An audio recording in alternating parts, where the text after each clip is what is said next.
Good morning, good afternoon, good evening. Welcome to another episode of WTF, Wednesday Technical Forum or Weekly Technical Forum, sponsored by Love My Tool. Tim and I are the two panel members today, and we want to welcome back a company that we interview, NetBeez, in particular the CEO of NetBeez, Stefano Gadilli. Stefano, good morning. Good morning, Danny. Good morning, team. Thanks for having us here again today. I love my tool. Yeah. So we did an interview where we had a chance to talk about your company. We try to touch on it's sometimes very difficult to do everything in half an hour, but what we wanted to do was to have a follow up, which is what we're doing now, where we focus more on your product and the technology. So, and you have accepted my invitation to be my co-host today. So why don't you take over and tell us what we wanted to do and maybe introduce your colleague. Yeah, thank you. So Panos, the co-founder of NetBeez, and he's the also main developer of the agents, right? The Beez.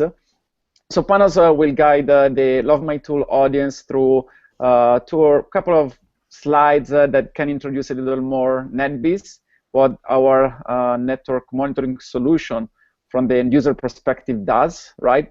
And then he's going to show a real demonstration, right, of the tool, just so you know the audience can kind of kick the tires and see what NetBeez is about. Excellent. And good afternoon, Panos.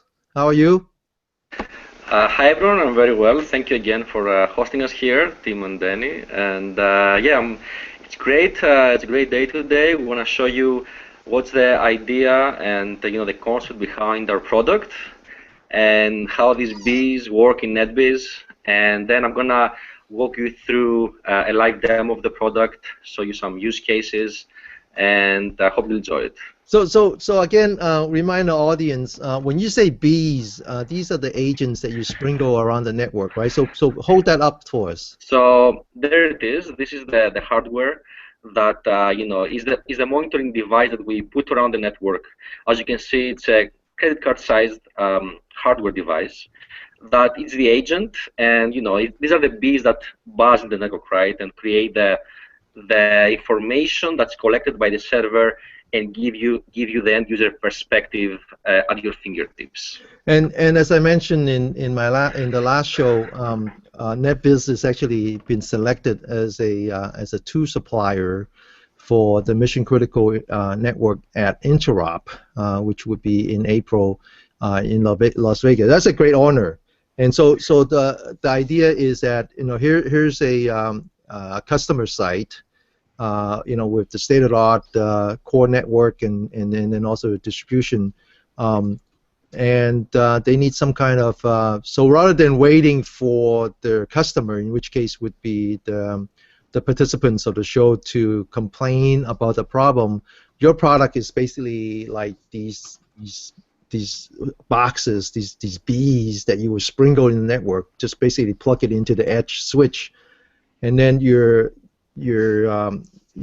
dashboard, the software you're going to be demonstrating today, would be like the queen bees that receive the information. Is that too simplified a view, or is that more or less correct? Yes. So the idea behind NetBeez is that it gives you the end user perspective, right? We know all these monitoring tools out there, very well known, and there are the incumbents that give you the stats of the devices that are there, the switches, and of course they are indispensable from your monitoring arsenal. But we all know that often you receive the phone call from the dreadful phone call from the end user that complains about connectivity, right? All your lights are up and green, but the user still complains about slowness. So why is that, right? And why there is no tool out there that tells you, even before the user picks up the phone, to give you a phone call that there's something going on at a remote location? And on top of that, why there's no tool that tells you if the problem is isolated in a specific location or it's a more global problem or isolated, right? So that's what NetBeez does. And part of InteropNet, we're going to be there in Las Vegas monitoring the infrastructure for all the users. So we'll know now at the NOC operating center what's going on, if there's slowness, connectivity, packet loss from dozens of different locations around the network. Excellent, excellent. So go ahead.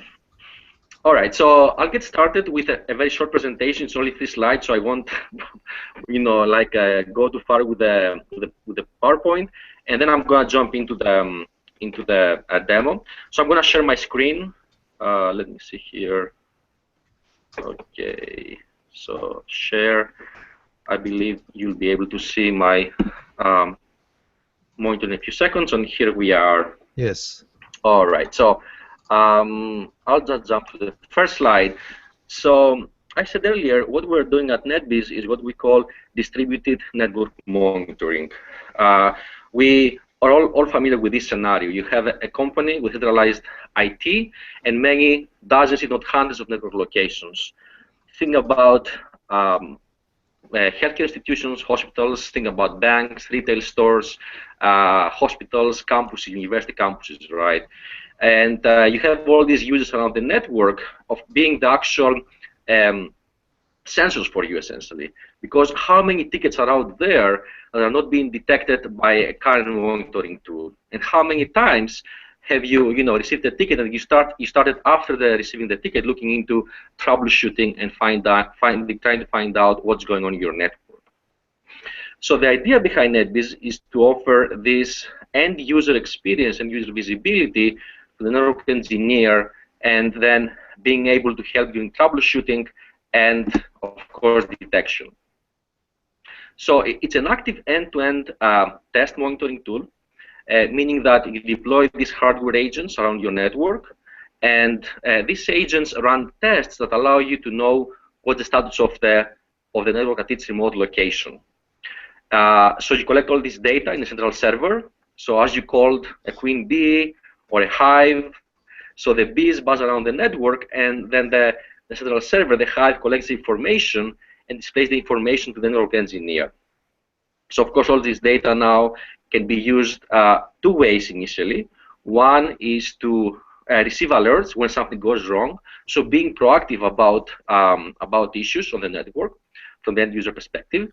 And also when you go into the troubleshooting mode now, when all hands are on deck, you are able to have the exact timeline of events. You don't have to rely on tickets and when the user called, when they complained, when they think the problem started. Now you have the information in your fingertips. So, and this is how a typical installation looks like. Typically, the customers deploy 1 agent per location. Of course, in some cases, if you want to put like a couple more agents, different VLANs, then of course they do that. But typically, what we do and what the customers do is that they put 1 agent per location. So think about a company with 15 offices or 100 physician offices. They would put 100 agents, 1 at each location. And the reason we use hardware, and I'm gonna say a few words about that, is that you need an agent to get the end user perspective. The thing is that agent, that software that is the agent, has to run on something, right? So let's think about a retail store that doesn't have any spare workstation or virtual infrastructure to run a software agent. What can you do in that case? So by us providing you this hardware device that is plug and play, so you just plug it in at the location and it just pops up on your dashboard, you have now a plug and play solution that's easy to install. And the reason we're using this hardware device is that it's a low-cost device that allows you to deploy really dozens, if not hundreds of agents around your network. To give you an idea, our largest customer has 160 agents deployed. But also, if you want to deploy agents, you have a virtual infrastructure on Amazon or Google or in your own data center, we can also provide virtual agents you can host on your infrastructure and use them on the same NetBeez dashboard. So I'm going to jump now into our live demo. I'm going to switch to my monitors. We see team here. So I'm going to switch to the NetBeez dashboard. So here we are. What you see here is our dashboard running on, in this case, Google Chrome. So it's a thin client. Everything runs on your browser. You don't have to install anything. You just log in as a user, and you are good to go. And what you see here, its thumbnail is an agent in this case. This is the agent's view, as we call it, up here. And what the agent's view give you is the location perspective. Because since we said earlier that we're going to have one agent per location, now you can see, you have agents here all over the world, as you can see, and some are at our houses, some at our offices. And you can see, for example, that Austin has one test failing and one which is in red, and one test has a performance alert, which is in orange, right? Mm-hmm. And if I click now on an agent, let me click on this agent here, okay? I can see the detailed view of the test running on this agent. As you can see, all agents are green. Let's go to a more interesting agent. Let's go to this one that has, like a performance and the failure here. Okay. So now I clicked on the thumbnail of the, US Pittsburgh agent, and I can see here all the tests running. If I click on a tile on a specific test, let's click this ping test here, I see the real-time results of this round-trip time from this agent to google.com, and some statistics about the agent, availability, uptime, and so on and so forth. And on the bottom, if I expand the time window here, let's see if we had any alerts from this test. Well, let's click on this test here that has an alert actually, right? So this is a ping to Netflix, and as you can see, this has been failing. Apparently Netflix doesn't allow ICMP packets going through, but you can see here that you had the alert on the bottom, the test appearing red here, and you have an open alert here going on. If I want to show you now a performance alert, I'm going to go to different agents that I think had something more interesting to show here. Let me see. Okay, there it is. So if I click this agent here, I have several performance alerts here. I'm going to click on this one and see how it looks like. Okay, so as you can see here, we had some performance alerts, so we wanted to get an alert when the round-trip time, the HTTP test of the Bedford agent to this test web page would go beyond a certain threshold. And we got the alert on our dashboard, we clicked the history button, and it took us to the exact point in time that this alert happened. So now when you are troubleshooting at 8 or 9 a.m. for each that came up last night, you can go at the NetBeez historical and see if there was an issue at that location, when it started, when it stopped, and how they expressed. Was like a ping round trip time alert, was an application, as we see here from the HTTP test, and so on and so forth.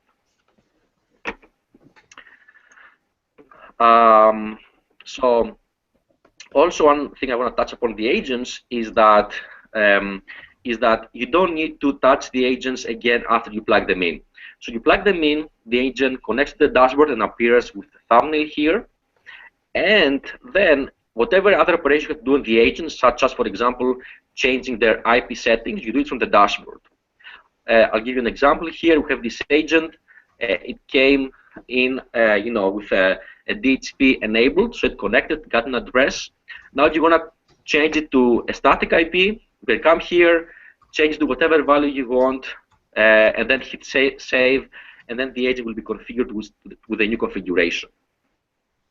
So the solution is plug and play, easy to install, and hopefully by the end user that's easy to use as well.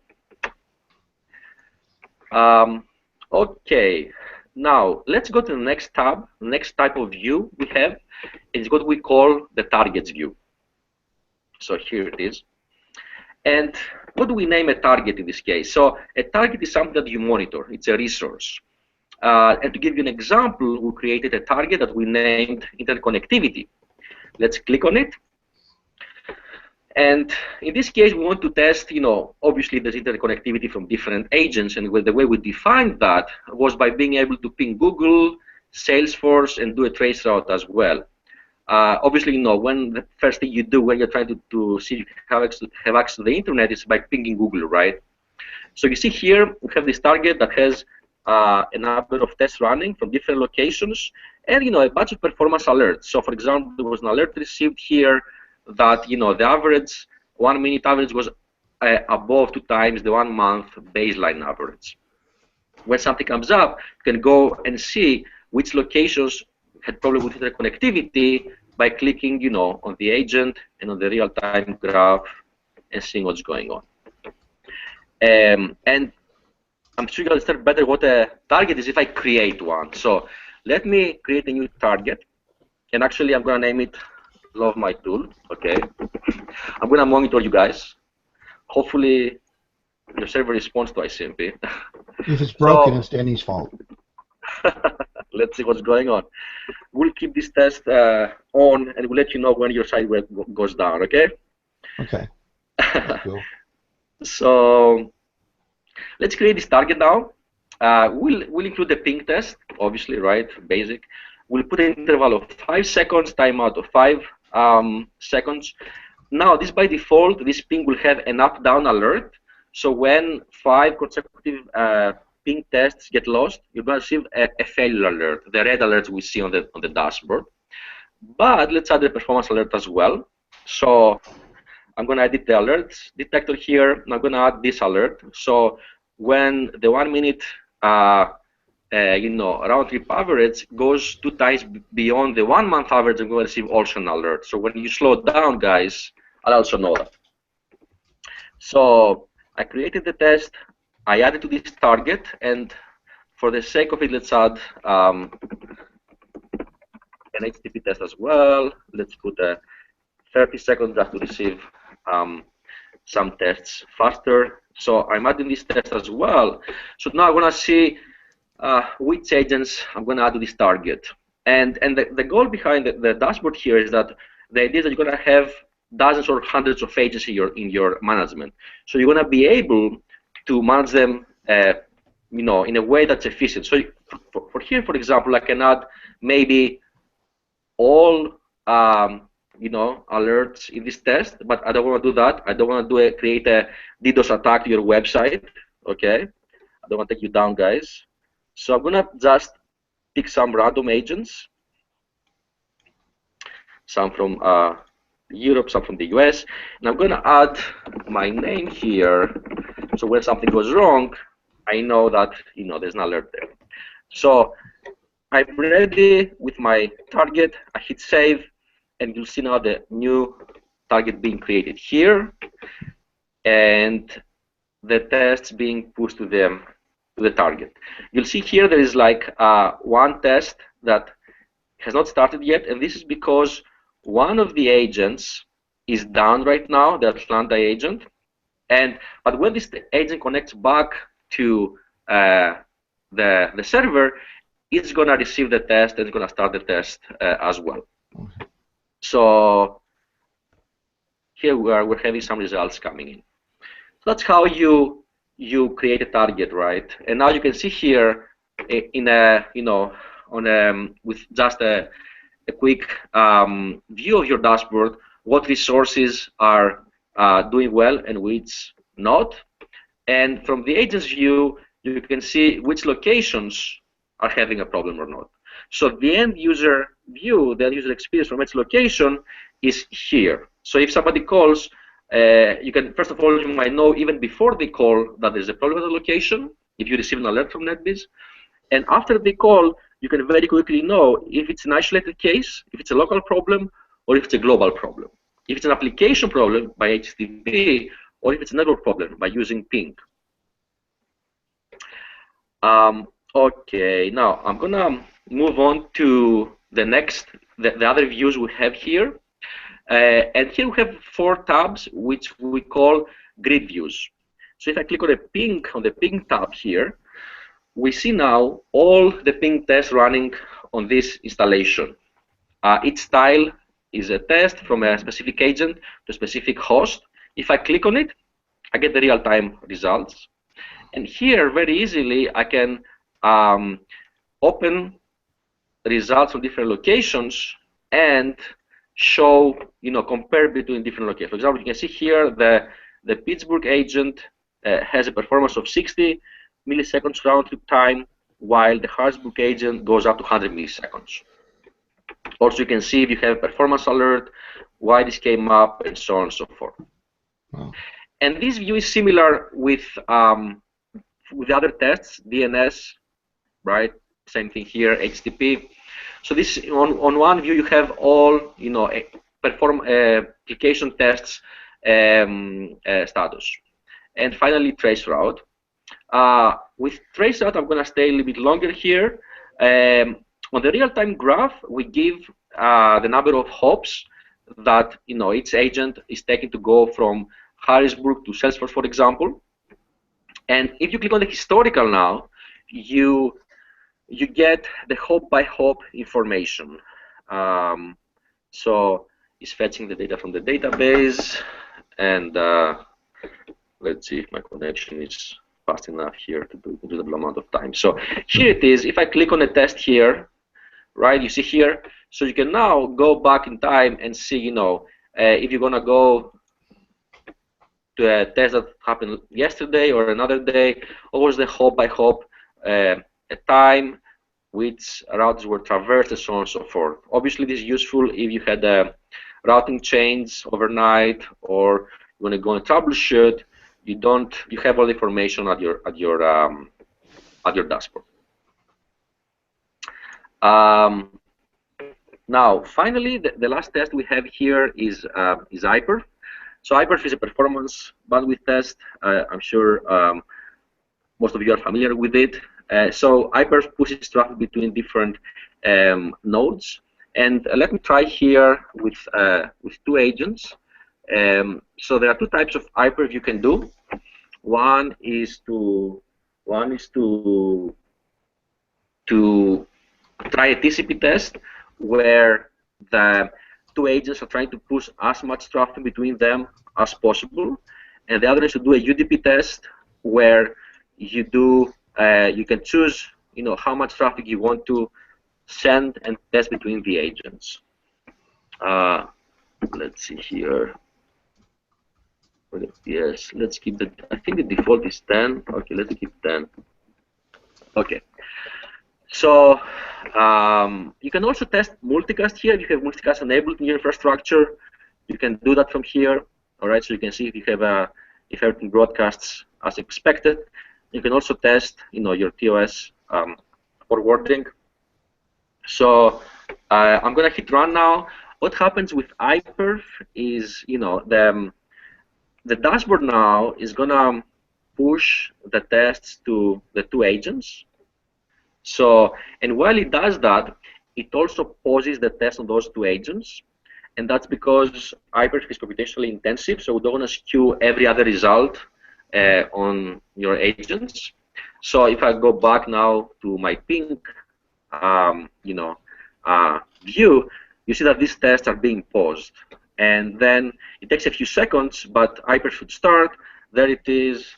It's it's pushing the traffic between the 2 agents. At the end, if you do a UDP test, it also gives you this is the jitter and the packet loss. So these 2 agents are on the same switch.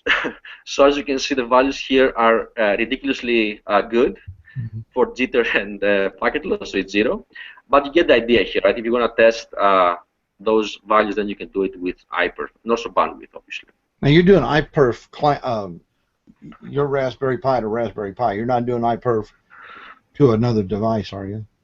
So if you want to use your own iPerf server to target it with a NetBeez agent, you can do it. So if you put here, if you put here your own agent or a public agent, okay, then fine. Yeah.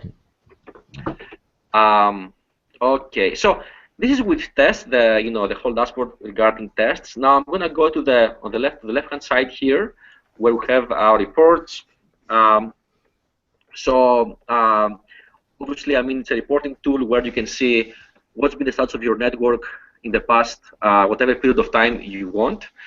So I choose a target here. Let's choose, one target with some data. So this has been running for a while. So this Google target, I'm gonna choose all tests on this target, and let's say the past 7 days. Okay, so I hit get report, and in a few seconds we'll see here the results coming in. So with the reports, obviously you can have the 90,000 feet view of your network in the past week or so, or whatever amount of time you choose. You can see for each location what was the performance. Then you can see how many alerts were triggered. how was the packet loss, and so on and so forth. So it's fetching the data, and we'll see the plots being coming on in a few seconds. Let's see what happens. Okay, so let's give it some time. I guess the connection is slow here, but so while this is being produced, I'm going to go to the last tab where it's the alerts browser.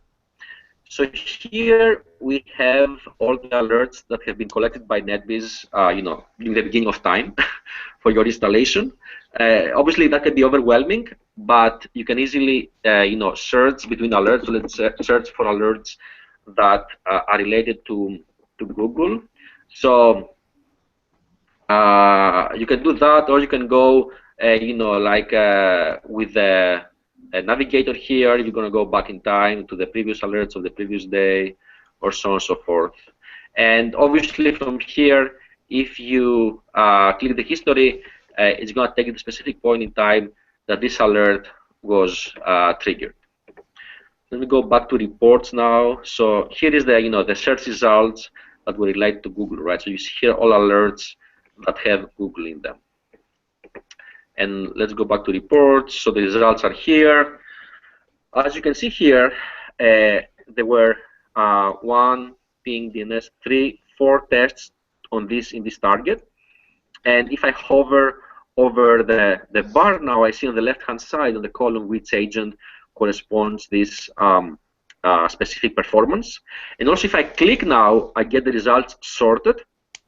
So we can see that this location here, US Reston, had the longest round trip time to Google, and it was, you know, similar results for DNS. And actually this location had a poor performance because the packet loss was high as well, and there were many alerts related to this specific test. So you can very easily, you know, like browse here and see what was the status with regard to specific target. I'm gonna close this, and finally, I mean, in the NetBeez settings, right? So here you can define your alerts if you wanna define baseline or watermark alerts. Your data retention policy, so how much hard drive you're gonna spare to save results. Now it's calculating how much drive corresponds to these specific configurations. Here it's going to speed the result in a few seconds here. And if you want to set up SMTP alerts, use your own server. If you want to integrate with an existing collector, then you can do it from here. You can, you know, send your NetBeez alerts to your current monitoring collector. And finally, you know, you can have multiple users that can access your dashboard with different privileges. And this is it. I mean, we put a great effort to make the tool easy to use and easy to understand. And actually, we find it very encouraging that some of our customers are trying to integrate even, let's say, not as well trained employees, like help desk employees in network monitoring. They're trying to make them use NetBeez because they can very easily you know, understand what's going on.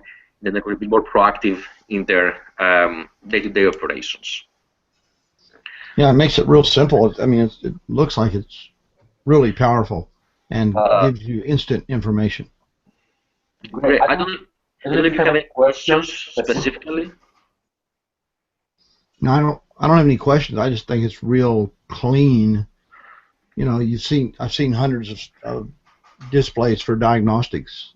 This is very clean, very easy to understand, almost intuitive.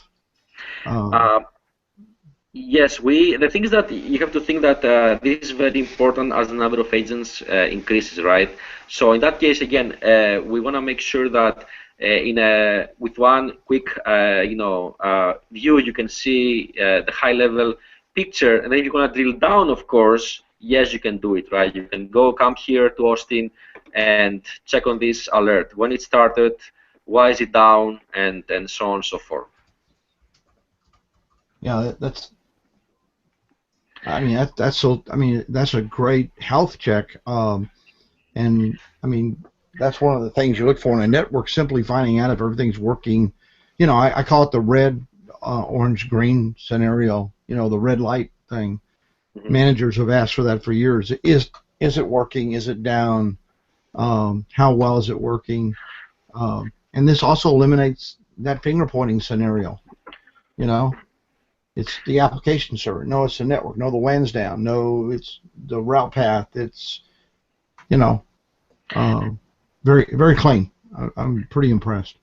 Exactly, and we see, you know, our customers being able to reduce troubleshooting time because now they have two ways to do that, right? One is that they can detect the problem faster. They don't have to wait. I mean, we all know, right? Customers, users, they might have a problem, they might not report it, might stay undetected 1 or 2 days, and when it becomes very, very, you know, like unbearable, they'll pick up the phone and report it.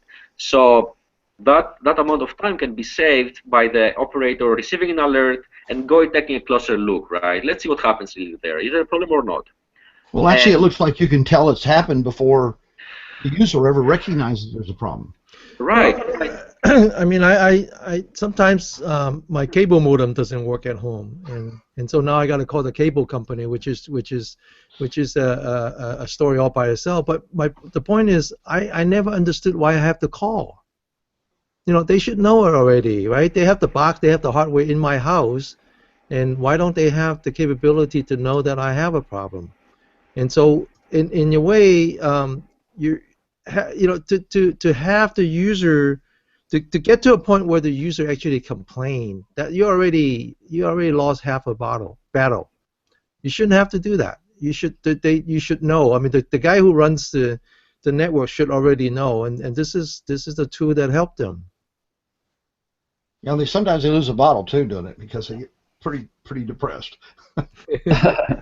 Yeah, I do agree, and I live like this as a network engineer, and we spend so many times, right, figuring out what problem were we dealing with, right? Was it like a one location, multiple location? Was on the network? Was on the application? On the client side? Was just the user perspective? Was something really broken?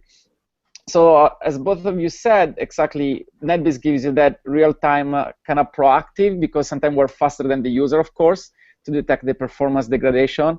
But also on the other side, there are a lot of issues that are sporadic and they're really difficult to gather information, right? So at least you have the probes, the Beez, that collect the data and store the data centrally in the server. So when you're like troubleshooting those sporadic issues, you can really see the data. Like, for example, we had one customer that, you know, they had like every 12 hours drop of connections at a remote store, right? With a traditional Comcast DSL line, because that's all they had out there. Yeah. And then they figured out that every 12 hours there was this alarm system that was sending information to the office through the, you know, copper wire, right? The twisted pair, and was dropping all the internet connections. Mm-hmm. Now, employees at the stores, they didn't know what was happening. It was sporadic, and they would have roll a truck and you know, install something to gather the information, or have the lag to find the pattern. But you know, they had the Beez that could trace that, and so they, you know, were faster to resolve the problem. Yeah, I mean, this to me, this is so obvious. I mean, it just, on the other hand, you do have to get the customer out of the existing mindset. You have to get them out of that trouble ticket mindset. You know, I remember back in the days I would visit customers, or even an interrupt. You know, we talked about interrupt before. You know, the mindset of after you build the network, after it's in operational mode, well, then you have to have these volunteers running around with walkie-talkies, because then, you know, they can spot the problem, they can then, you know, call in, and then now they write up a trouble ticket. You know, then engineers got to get to it, and I remember visiting customers. They actually have these database software where they tell you, you know, how many trouble tickets were generated and how fast they were there to resolve the problem. That was the metric of how well they do the job. You know, so you need to turn that on his head and say, hey, in the new world, there shouldn't be any trouble tickets. That should exist. Yeah, good point. Yeah. You want like an automated software or something to detect that for you. Yeah, and now instead of talking about how fast we resolve the problem, we ought to be talking about how many problems did occur and how it was solved long before the customer experienced it. Right. Yeah, I also see this as a great product, but every day companies are opening new offices, they're opening new stores, and part of the initial event, I could see this just being deployed initially, saying, "Hey, we're XYZ company, and one of the big carriers say, we're gonna give you quality of or some kind of assurance level." They can't do that unless they can be proactive and know what's going on. And of course, from a corporate standpoint, I open up a new office in China and Beijing, and I got 20 users there. I want to make sure it's all working properly. Not only would I want it deployed initially to test everything, but it's something that I would leave there. It's not something you would just run in the door with and run out with. Now, one thing I didn't ask, how are they powered? How are the Raspberry Pis powered? Are they online powered, or are they powered? Right. So the Raspberry Pis, they require a small micro USB power supply, so it's external. In our wish list, we have a PoE version of the Raspberry Pi. Some customers prefer PoE, some others don't, because if they miss something, they change on the switch, so at least the device is resilient. So there are pros and cons. Have you thought about using USB power? USB 3 power? Yes, actually, with the customer that deployed these agents in their co-location data center, and they power the USB with the USB port on a Cisco router, so or even any other switch that is a USB, they just plug it there because they didn't have what is AC, but they just have a DC, right? Yeah. So you cannot plug that type. But if you plug it to the USB of a router or a switch, you're well set. Yeah, if it fits USB, then it keeps it under 500 milliamps. And exactly. I mean, I've seen 100 people take a Raspberry Pi and use USB to run it. So that might be a really good option to include. Right. And I see. This is. I mean, I see all kinds of possibility. I mean, it's not just even possibility. It's that this is the way it ought to be done. Yeah. Right. It's just if you're not doing it, there's no excuse for it. I mean, I think I can imagine the Chipotle of the world, where you have a retail business and you have all these branches. Hey, listen, I'm waiting in line for my burritos. I'm not going to be happy if I can't get my burritos because the network is down. Okay, this problem ought to be fixed before I get there. Danny, you always think of your stomach, Danny. I know. I'm a consumer. So that's hey, Panos, can you disable your screen sharing so we can see your happy face again? So well, listen, I think we're coming up the half-hour mark. This is a great demonstration. I'm very happy that we had a chance to do that. I had made the promise that when you guys get ready to deploy at the InterrupNet, I know the hot stage is coming up at end of February, and I forgot, it used to be in Belmont, but I think actually now is in a different city. But I've been there before, so I will show up. I will do an interview on site, and I want to kind of bring that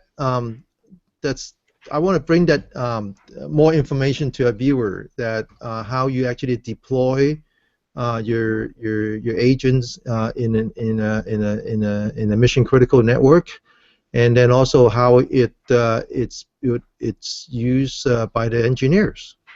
Yeah, definitely. That's a great idea. Yeah. And I thought one of the things I think you also ought to do when next time you get a chance, try to emulate a cyber attack. Just even a simple one, not a DDoS. I mean, DDoS is simple. You just flood the network, right? Right. But you just might use that as an example. Say, by the way, if you're looking for attacks in your network, APTs or DDoS or DOS, depending upon where it's distributed or not, this is kind of what you'll see. And this could significantly reduce the time to recognition of a cyber attack. And also, you can recognize it very early on because most of our cyber attacks are coming through our end users.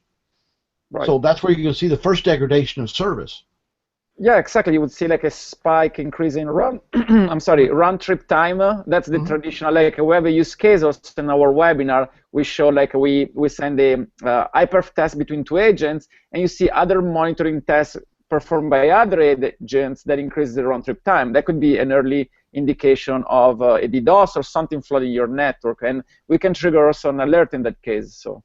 Yeah, I mean, one of the common attacks is flood attacks, right? ACK or SAC. Right.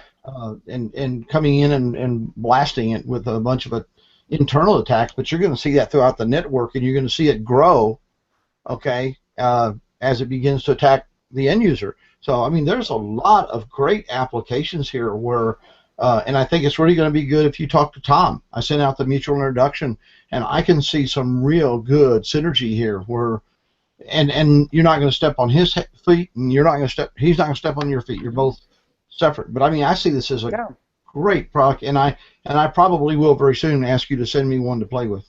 Absolutely, absolutely. It will be our pleasure to have you as a user. Well, let me close the show, but let me remind the audience the company. So NetBeez is a startup company. And you've been in business for about 2 years now. You introduced your product in April of 2014, last year, right? Yeah, that's correct. 2 years the company's old, and we started last year, right, pushing the product. And you've been shipping products, generating revenues. You have a couple dozen customers. The biggest one actually have close to 200 nodes, like 200 agents, 160 agents, right? Something like that. Yeah, that is correct. And that's, I mean, by the way, anybody who deploy more than 2 agents, that's a real effort. I mean, that's a real validation on your technology. I mean, right. And of course, our goal is deploy 1,000 of agents per. Like if you go in retail. No, but my point is that it's already beyond. I mean, this is a real implementation. They really buy into your technology. And this is I know we can't name names, but this is a huge I mean, this is a huge company. Yeah, it's a huge company, and definitely, I mean, as you said, it's a trend that we'll see going forward, always happening, always more. Large companies with a lot of location will need a lot of, one per each location, so they have the data, the statistics and analytics that they need to manage their infrastructure. And this large company that is a multi-billion-dollar revenue company is just one of the first ones that are following this trend. Yeah. So, well, good luck to you guys. Sounds like you got all the pieces to be a really successful company. It's just a matter of executing it through now. Right. No, thanks so much for having us here. It was really great. And yeah, definitely, we look forward, to grow from a startup to an established, a product. Well, I think that I invite you to come back and think about the different ways that you could be part of the community. I think that our main focus here is education, is really bringing knowledge to our users. So if you can think of we talk about the technology building blocks, the things that are important to your business, and if you could think of a sort of a vendor-neutral way of presenting those knowledge, I think that's a great way to introduce your company to the Wireshark community, the SharkFest, which is also coming up. And Tim and I have been a great supporter of Wireshark. So maybe think about, we'll talk offline on how you could be part of that and the benefit and so forth. Now, just one last question. Any reason, I don't know why that came to mind, any reason to run Wireshark on the agent? Is there a reason to do that? Is there a reason not to do that? No, actually. I'm sorry. Go ahead, Stefano. Okay. So no, I was saying no. Actually, the future plan would be also nice to have another type of Beez, but actually with dual ports that could be also passive. So I think there are a good reason to run Wireshark and packet capture also on the Beez. It would require a little more hardware and would be a little different use cases, but we have a lot of ideas actually around that. Right now, again, we're focusing on active monitoring because that's our sweet spot, but we don't see in the future how we we must rely also on passive flow data or packet capture in general. I mean, Yeah, I was going to. yeah, Tim, go ahead. I'm sorry. Yeah, I was going to say, you certainly running Wireshark from somewhere in the network, even while NetBeez is running, is a very good diagnostic technology, because let's say NetBeez comes back and says, hey, it's taken 40 seconds or whatever. I'm making up a number here for this to occur, your iPerf or whatever you're running, and or just a ping. And so you're going to want to know what's going on that network, and it could be your IPv6 stack, it could be a malware attack. I mean, there's a number of things. So running that, having that available, or even recording it and having that available, this doesn't preclude diagnostics. Actually, what this does is it gives you a baseline that things are working, and green light, everything's green. Uh-oh, Singapore is red. That means Singapore's got a problem, either in Singapore or locally or in the connection. So you would want to have the ability to take a diagnostic tool and take a look and say, oh, we're getting floods, or we're getting a DOS attack, or we've got some IPv6 traffic that's shutting things down. Who knows? But right. So they don't exclude each other. I think there's great synergy. That's exactly, we're complementary. So we do detection very well, and then to see, hey, top talkers, top users, Wireshark or any passive capture solution. Yep. It's kind of like a burglar alarm, right? The burglar alarm goes off. Your house isn't safe, so you send the cops or someone in the fire department or whatever. And that's kind of it. I mean, that's what you're doing. You're the burglar alarm. You're watching everything, and then if something happens, you send the firemen in or the police. And of course, you want the police to have eyes on, or the fire department to have eyes on when they get there. That's the same thing as having a diagnostic tool. I know that's kind of an extrapolated comparison, but no, that's good. I'm weird. But. Okay. Well, that's great. That's great. Well, thanks again, Stefanos. Thanks again, Panos. And hopefully we meet soon. And again, think about ways that to continue to be part of this community. Thank you for your presentation today. Yeah, thank you, Danny. Thank you, Tim. Thank you, guys. We're happy to be part of the community. And so when you guys become rich and famous, don't forget us, okay? Because they all do. But so we have a good example here in front of us, right? Of that. And we want more than just a lousy T-shirt, okay? All right. So with that, we wish you best of luck, and thanks, Tim. Y'all be blessed. Be safe out there. Thanks so much. Be good. Bye-bye.